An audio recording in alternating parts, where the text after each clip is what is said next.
앞서 보신 것처럼 이번 정상회담은 지금까지의 회담과는 다른 수준의 성과를 이뤘다는 평가를 얻고 있습니다.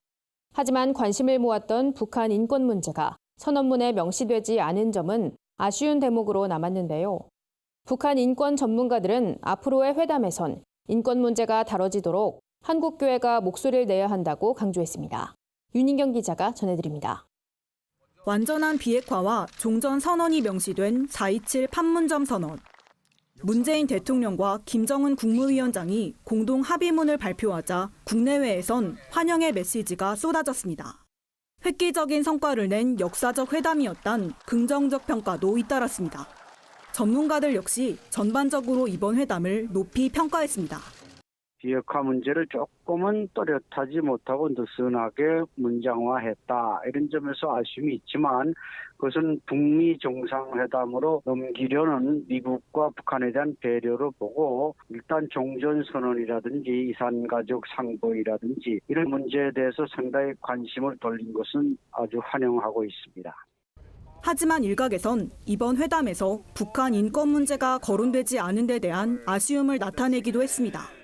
북한 주민들도 체감할 수 있는 평화가 되려면 무엇보다 북한의 심각한 인권 상황에 대해서 지속적으로 문제를 제기해야 한다는 겁니다.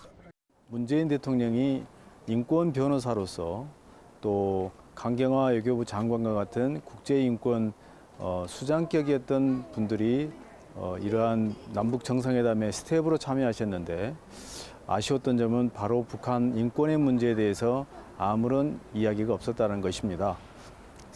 향후에 남북 정상회담이 정례화되어 감에 따라서 북한 인권 대화, 남북 인권 대화가 좀 열려지기를 바라는 마음입니다.